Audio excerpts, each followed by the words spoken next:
You mentioned that you tend to see the same shops over and over at training events, and the shops that don't do training don't do it at all. Do you see a direct correlation between those shops that are heavily invested in training and make it a priority and their shop success rate? That's a double-edged sword in a way.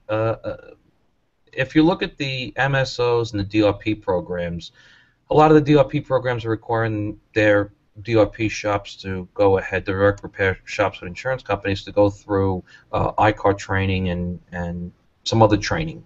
Just because you have trained technicians doesn't mean the car is going to come out right. It also doesn't mean that it's not going to come out right. It means you have the knowledge to be able to repair the car properly. What you do is your own personal business decision on how you want to operate. You have some independent shops that don't have any DRP relationships and have OEM certifications. So in the case of a lot of these shops, yes, the success rate comes from training. It comes from networking, either being on a direct repair program or some sort of dealer program that you're getting. Obviously it's getting work in the shop. No matter how great of a technician you are, if you don't have cars to repair, you're not going to make any money. You can be the greatest, you could be the Muhammad Ali of collision repair, and if you have no cars to work on, well, guess what? You're nothing.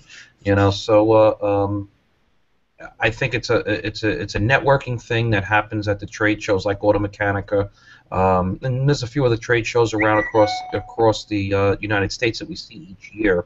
Reading the magazines, primarily you look at, your magazine is one of the magazines that's out there to everybody across the United States.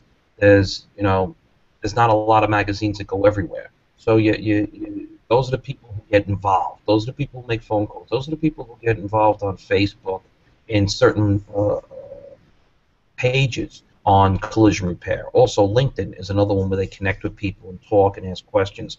So those are the shops who are succeeding, and a lot of the shops who are, and even in even my own New York City, it's not like we're in the middle of nowhere. Where you have a population of 500,000 people, we have, we're the largest city in the world, and there are shops who are just so far. It's almost like you walk into a shop in some spots, and you feel like you've just been transported back to 1970. Or if I blindfold you, you'd be like, okay, you took me to the Smithsonian Institute, and we're in the body shop of the 70s. I mean, that's how bad it could really be. And it's not like they're out of touch; they just don't know. And it's funny that they don't know. Like you mentioned to them, what's ABRN, or what's SEMA, or what's Automechanika, and they look at you like dumbfounded, like, what's that? I didn't know about that. I've never heard of that.